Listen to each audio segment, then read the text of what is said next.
Je vais passer maintenant à la correction de l'accès à la fac de pharmacie UM6 S Sciences de santé Casablanca, l'année bien sûr 2018-2019.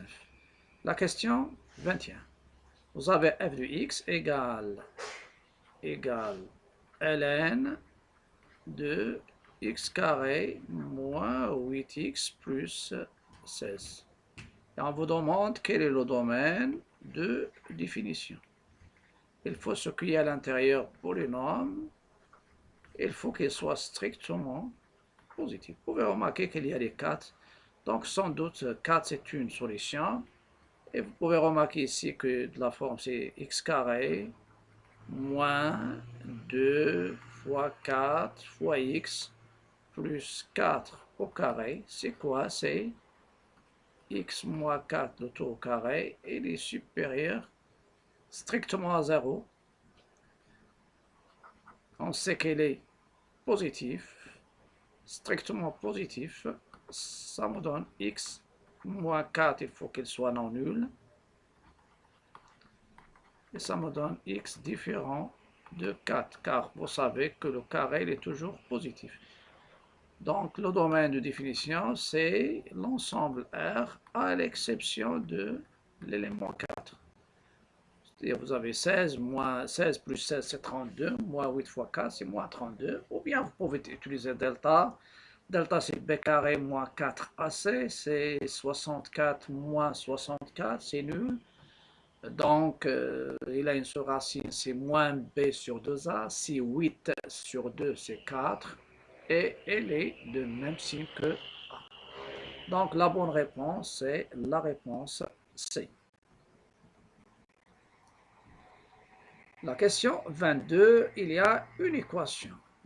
L'ensemble de solutions de l'équation, une équation en exponentielle. Vous avez l'exponentielle de x moins 2, facteur, ou bien ln de x carré moins 3 égale à 0. Vous voyez, remarquez ici que je sais que ln de grand X égale 0, ça me donne grand X égale à 1. Donc il y a des solutions. Normalement, x carré moins 3, il faut qu'il soit égal à 1. Et ça va me donner x carré égale à 3, donc x égale à plus ou moins racine de 3. Et n'oubliez pas que ça, il faut qu'il soit strictement positif. X moins 3 soit égal bien sûr à 1, ça donne x carré égale à 4, donc x égale à plus ou moins de 2, c'est ça. Et il y a ln de 2, donc sans doute c'est le C, parce que ça va me donner l'exponentielle de x moins 2 égale à 0, ou ln de x carré moins 3 égale à 0, et le 0 c'est quoi? C'est le ln de 1, ça vous donne x carré moins 3 égale à 1, égale à 1, donc x carré égale à 4, donc x c'est plus ou moins la racine de 4, ça veut dire x égale à 2 ou x égale moins 2, donc il y a ici deux solutions, donc sans doute celle-ci. Et il y a la deuxième équation égale 2, donc x c'est ln de 2. Donc la bonne réponse sans doute c'est C. La question 23, il y a une limite à calculer. La limite, lorsque x tend vers 0, de ln de 1 moins x, vous pouvez remarquer qu'il y a une ressemblance entre les épreuves. Vous pouvez remarquer ici, lorsque x tend vers 0, ça donne ln de 1 moins 0 sur l'exponentielle de 0 moins 1. ln de 1 c'est 0. L'exponentielle de 0, 1 moins 1, c'est 0 sur 0, forme indéterminée. Donc, je vais utiliser la règle d'Hopital. Donc, la règle d'Hopital, ça va me donner cette limite. D'après Hopital, elle est égale à la limite de la dérivée, du rapport des dérivées. moins 3x sur la dérivée, bien sûr, des dénominateurs. F' de x sur G' de x. Utilisé lorsque x tend vers une valeur finie et l'infini sur l'infini ou bien 0 sur 0 comme résultat. Ln de 1 moins x dérivée moins la dérivée de 3x sur l'exponentielle de x moins la dérivée de 1. Ça va me donner, c'est la limite lorsque x tend vers 0, pardon, lorsque x tend vers 0. Voilà. X tend vers 0. Ln de u, sa dérivée, c'est u' sur u. Ce sont les règles. Donc, ça va me donner 1 moins x dérivé sur 1 moins x moins 3. Et comme d'habitude, j'utilise le rapport, la fraction 1 sur l'exponentielle de x. Et cette limite, c'est en 0. La dérivée de 1 moins x, c'est moins 1 sur 1 moins x moins 3 fois 1 sur l'exponentielle de x. Et je vais remplacer par 0, c'est moins 1 sur 1, 0, moins 3, le tout, fois 1 sur l'exponentielle de 0 qui est égal à 1. Donc c'est moins 4. C'est moins 4. Donc la bonne réponse, je reviens ici, la limite, la dérivée de ln de 1 moins x, c'est moins 1 sur 1 moins x.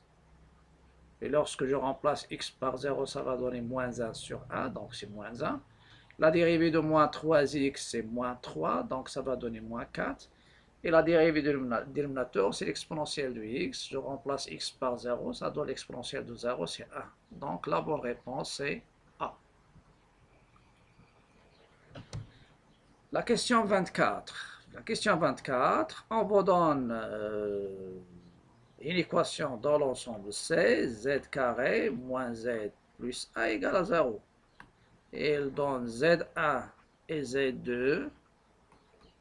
Ce sont les solutions de cette équation.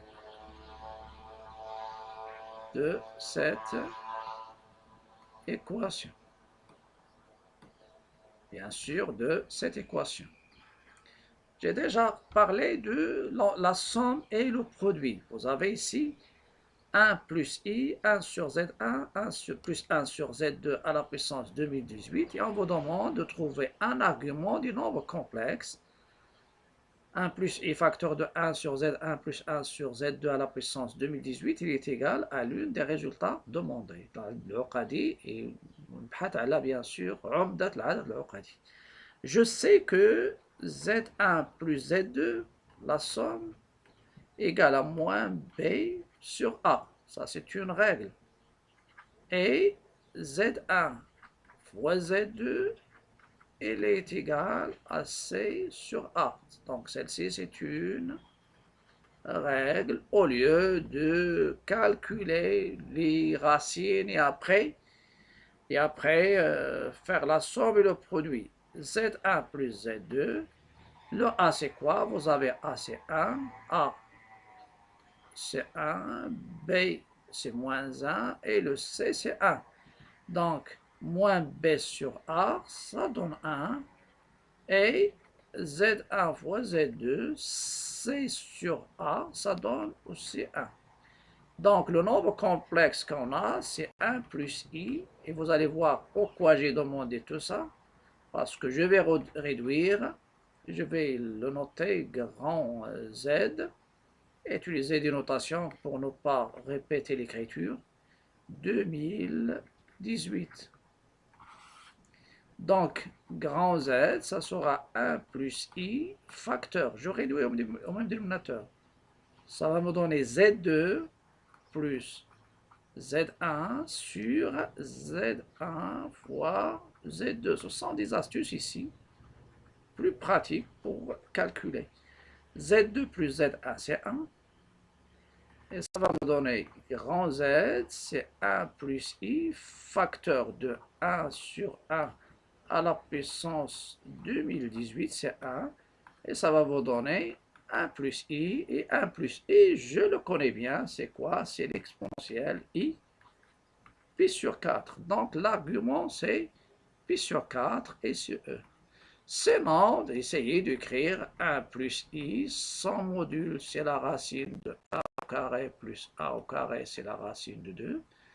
Et après, factoriser par la racine de 2, 1 sur racine de 2, c'est le cours, 1 sur racine de 2, c'est racine de 2, voilà, pardon, ici c'est racine de 2, l'exponentielle pi sur 4.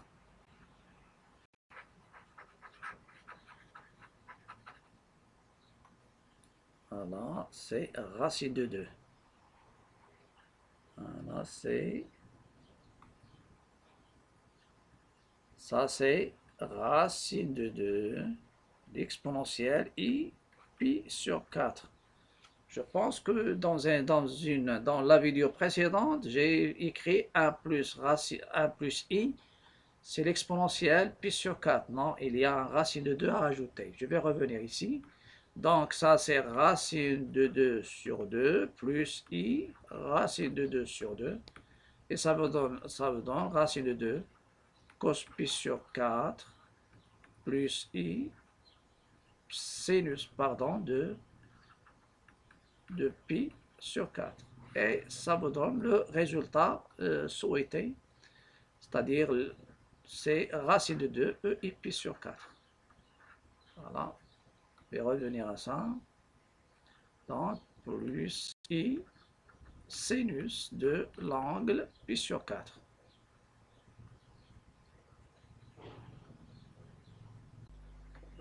Il y a dans la vidéo précédente, c'est-à-dire de la médecine générale, il y a une chose que je vais la noter ici comme rectification.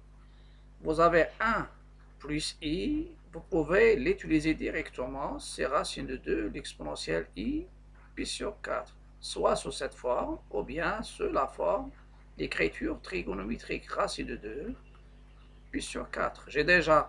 Dans la vidéo précédente, j'ai déjà oublié le module.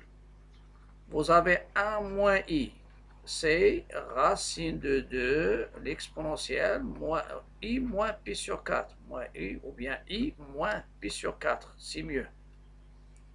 I moins, moins pi sur 4. I moins pi sur 4. Et la même chose, c'est racine de 2 moins pi sur 4, parce que cosinus, il est pair, sinus, il est impair. Et vous avez moins 1 plus i. Vous pouvez la même chose, c'est racine de 2, l'exponentielle i, pi moins pi sur 4, c'est 3 pi sur 4. Et vous avez moins 1 moins i, c'est racine de 2, l'exponentielle i, pi plus pi sur 4, ça veut dire 5 pi sur 4. Ça, ce sont des choses que vous pouvez utiliser. Il y a aussi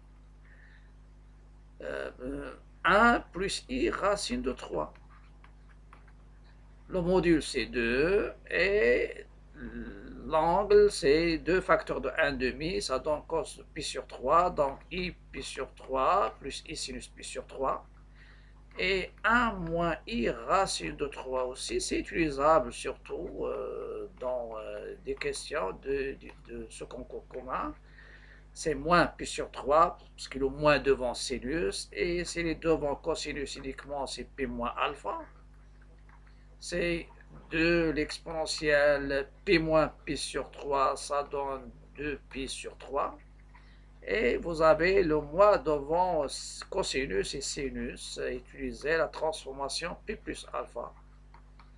Pi plus pi sur 3, c'est 3 pi sur 3 plus pi sur 3, ça donne normalement 4 pi sur 3. Donc ça c'est à retenir, vous pouvez les utiliser directement, soit avec la forme exponentielle ou bien la forme avec notation trigonométrique. Donc j'ai fait ça pour corriger une erreur que j'ai déjà faite dans la vidéo de la médecine générale. Je passe maintenant à une suite, Et ainsi de suite, on a déjà parlé de ce genre de somme que je vais signaler aussi. La somme qui s'utilise le plus souvent. Il y a deux sommes. 1 plus Q au carré jusqu'à plus Q à la puissance n, c'est la somme des n plus 1 termes d'une suite géométrique de premier terme 1 et de raison Q. C'est 1 moins Q à la puissance n moins 1 sur 1 moins Q, avec Q différent de 1 comme condition. Et vous avez une autre somme qu'on peut l'avoir aussi, des termes consécutifs d'une suite arithmétique de premier terme 1 et de raison 1. La somme des n premiers termes. Ça, c'est connu, c'est le nombre de termes, c'est de 1 à n, il y a n.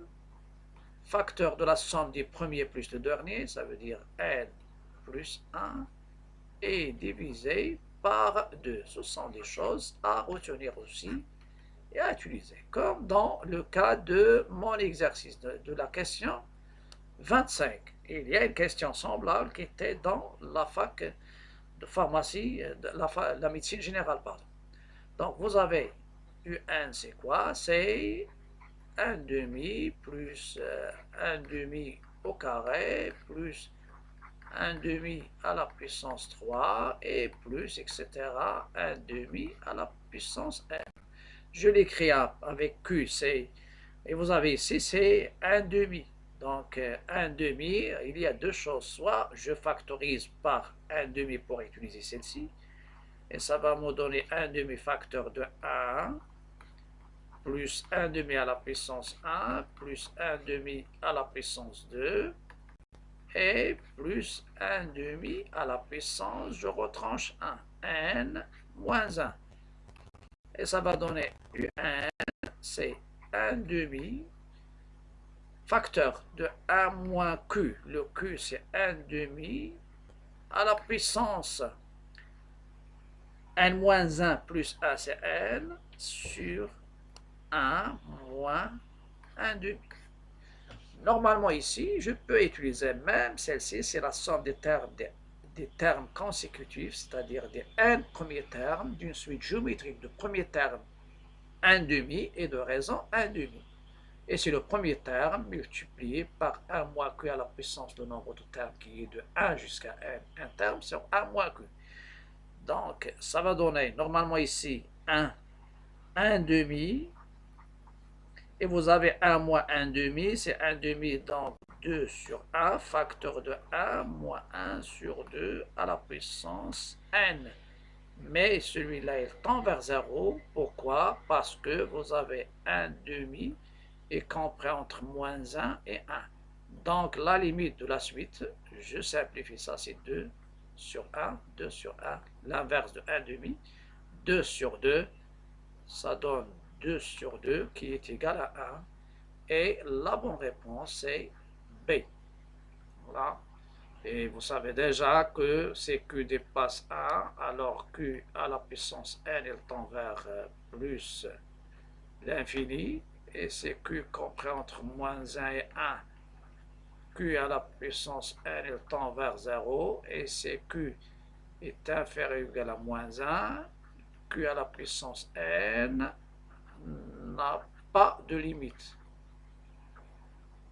N'a pas de limite. Ça veut dire divergente. Et c'est Q égale à 1, c'est une constante. Une question 26, c'est sur l'intégrale. L'intégrale d'une fonction. Et je rappelle toujours une intégrale utilisable, c'est U' sur U. C'est ln de valeur absolue de U plus une constante. Lorsque j'utilise l'intégrale sans borne, c'est une primitive. Donc l'intégrale I, pour moi, c'est l'intégrale de 0 jusqu'à ln de 2 de l'exponentielle de moins x sur l'exponentielle de moins x plus 1 dx. Je vais revenir à la dérivée du dénominateur.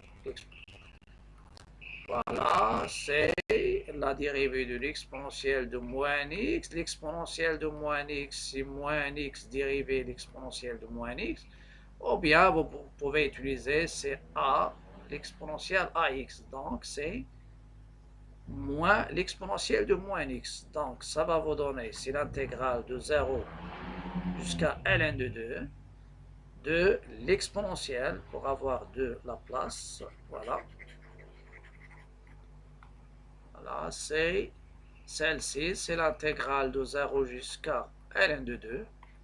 2, vous avez moins l'exponentielle de moins x plus 1 dérivé sur l'exponentielle de moins x plus 1 dx. Et ça va vous donner i, une primitive. C'est quoi? C'est, je peux même sortir le moins ici. C'est moins ln de valeur absolue de l'exponentielle de moins x plus 1 qui est positif entre 0 et ln de 2. Et ça va me donner i, c'est moins, et je fais la différence, ln de l'exponentielle de moins ln de 2 plus 1 moins ln de l'exponentielle de 0 plus 1.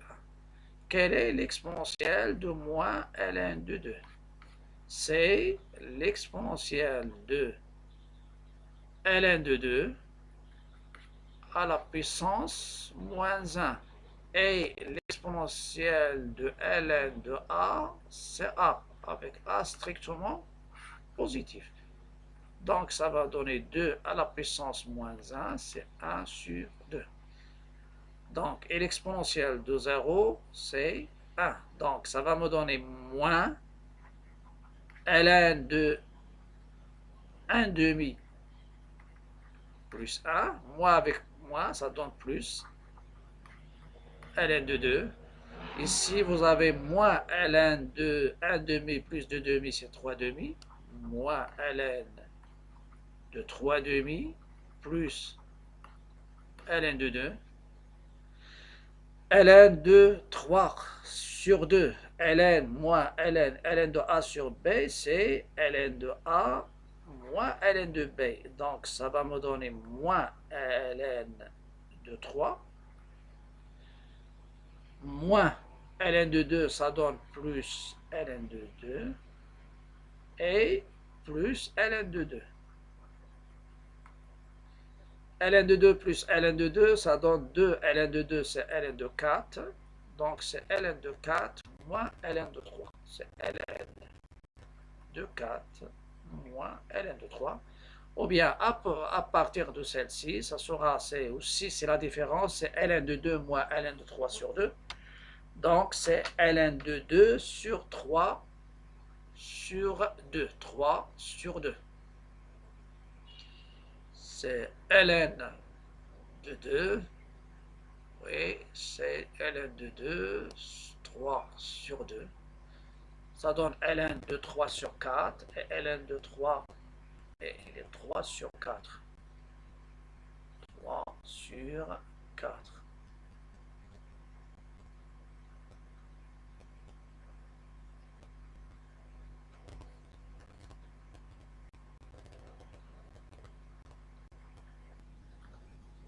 Donc, la bonne réponse, c'est la bonne réponse.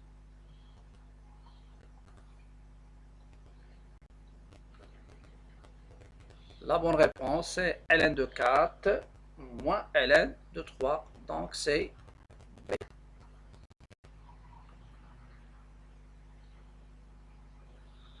La question 27. La question 27, il y a une question semblable à celle-ci.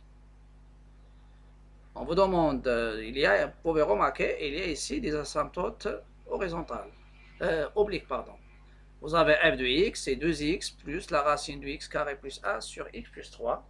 La courbe de f admet au voisinage de plus l'infini une asymptote oblique d'équation.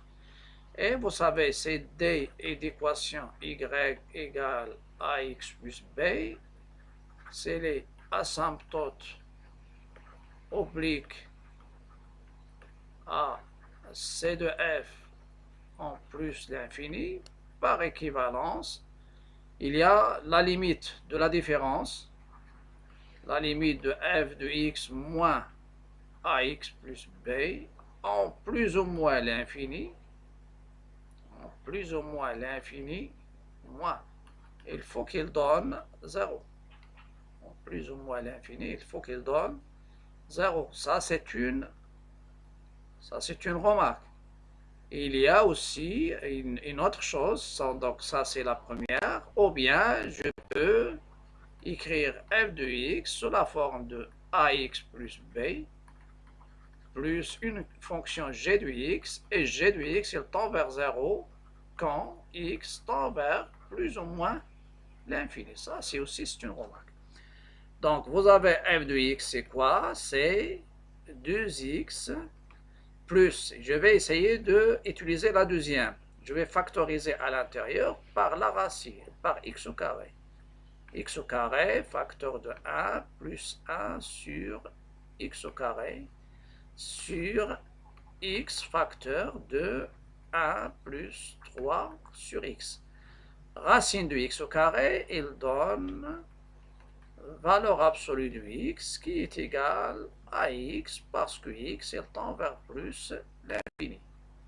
Donc ça va me donner 2x plus x fois la racine de 1 plus 1 sur x au carré sur x facteur de 1 plus 3 sur x.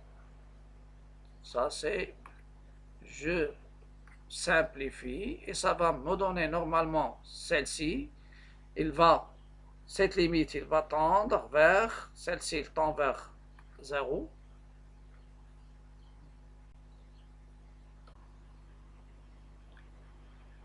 Vous avez 1 sur l'infini, 1 sur l'infini, c'est 0. Donc 1 sur x carré, sa limite, c'est 0. 3 sur x, sa limite, c'est 0.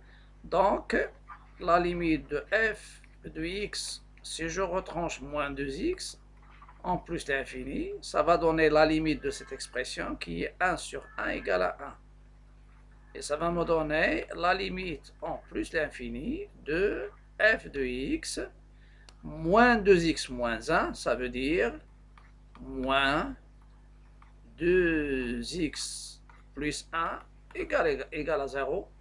Et celle-ci, c'est l'asymptote. Voilà, ça c'est l'équation de l'asymptote. À partir de celle-ci, l'asymptote oblique, quelle est son équation? C'est y égale 2x plus 1. C'est 2x plus 1, c'est c. Et vous pouvez suivre l'ancienne méthode. Calculer la limite de f de x à l'infini, vous allez trouver l'infini, plus l'infini.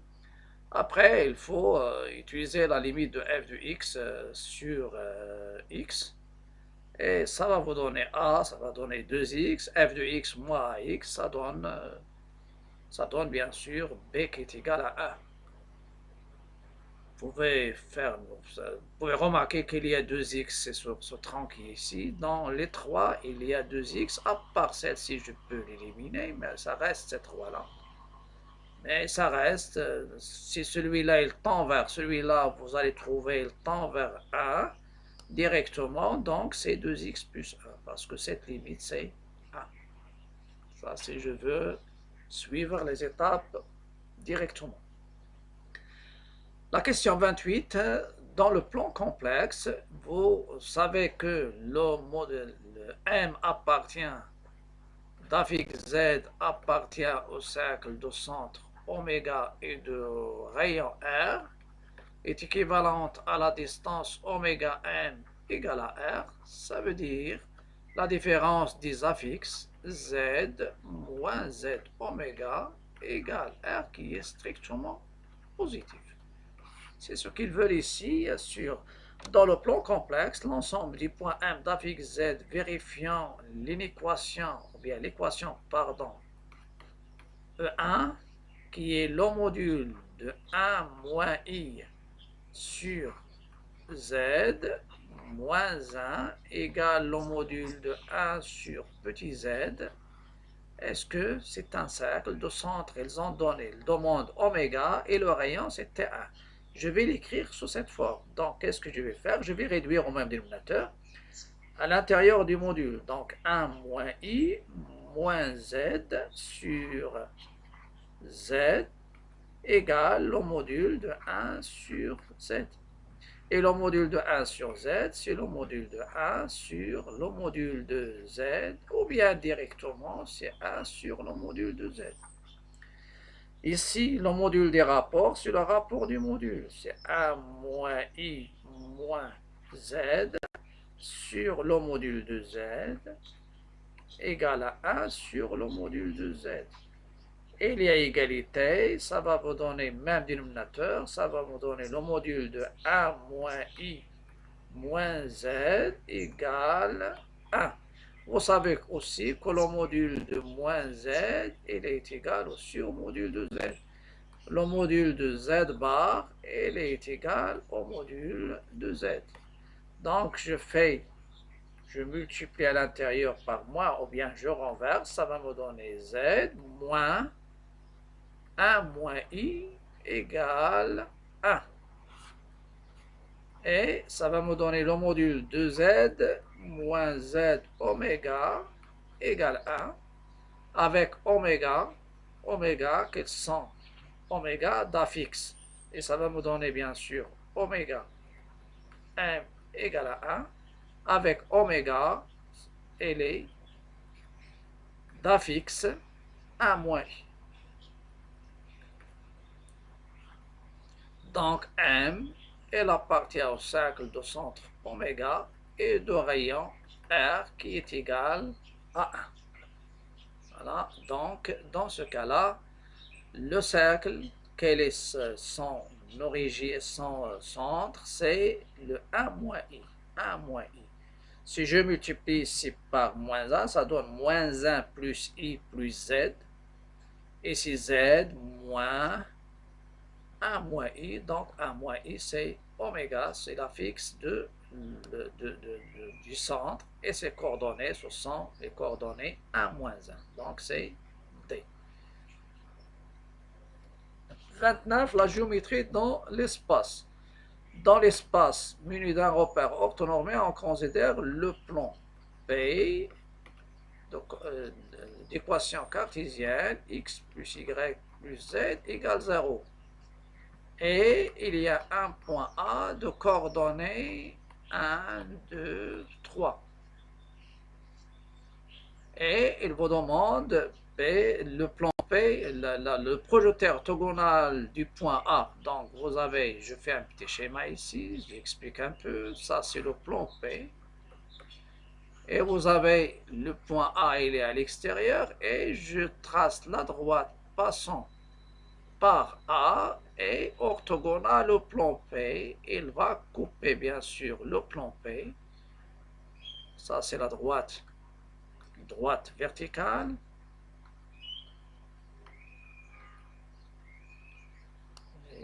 Droite verticale d'équation, voilà. En général, on l'appelle delta. Delta, il est orthogonal et ça c'est AB et ça vous donne normalement, vous avez AB, le vecteur AB, il est orthogonal normalement au plan P. Donc c'est un vecteur normal au lieu d'orthogonal, c'est un vecteur normal. Donc, et vous avez ici, en plus de ça, vous avez B, il appartient au plan P. Donc, vous pouvez traiter le cas de l'appartenance.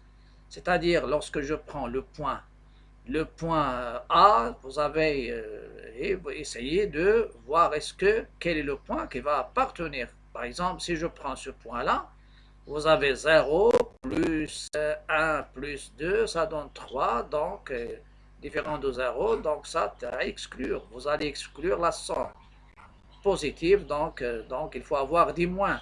Si je prends le C, il y a moins 1 plus 0 plus 1, donc il appartient. Si tu prends le D, 1 plus 0, 0, ça donne 1, donc à exclure, donc il me reste ces deux-là. Je prends ce point-là normalement, c'est moins 2 c'est pour, donc moins 2 plus 2, c'est 0, donc il me reste ces deux points-là. Donc ces deux points-là, il appartient au plan, il me reste l'orthogonalité. Quel est le vecteur ici? Le vecteur AB, quelles sont ces coordonnées? A, B, vous avez B, c'est quoi? C'est dans ce cas-là, je prends le premier cas, si je prends B de coordonnées moins 1, 0, 1. Moins 1, 0, 1. Moins 1, 0, 1, donc ça va me donner moins 1 c'est moins 2. Vous avez 0, 0, moins 2, et vous avez 1 moins 3, c'est moins 2. Ça, c'est normal au plan P. Elle est normale au plan P, normale au plan P, et ce vecteur AB, il est égal à moins 2 fois le vecteur normal du plan, avec n de coordonnées 1, 1, 1, c'est le vecteur normal à P. Donc, normal au plan P, parce que ces deux vecteurs sont collinaires. Donc, D est le projeté orthogonal de A sur le plan P. C'est-à-dire, c'est le cas de, c'est le choix C. Autre chose, vous avez le vecteur normal, c'est déjà, il y a normalement A, vous avez B, vous pouvez utiliser delta. Delta, c'est quoi? Une représentation paramétrique delta. Delta, il passe par le point A et il est dirigé par le vecteur normal au plan. Quel est ce vecteur normal? Le vecteur normal, c'est 1, 1, 1. Donc, il a une représentation paramétrique. X égale à xa plus 1 fois t, y égale à ya plus 1 fois t, z égale à za fois 1 plus 1 fois t, et essayer de trouver le point intersection de delta avec B en remplaçant x, y, z, ça c'est connu aussi, en fonction de t dans le plan P, et essayer de trouver le paramètre, et le paramètre, ça va donner le point B. Donc ce qui est juste, c'est le C. La dernière question, c'est la probabilité. Donc, vous avez ici, dans la probabilité,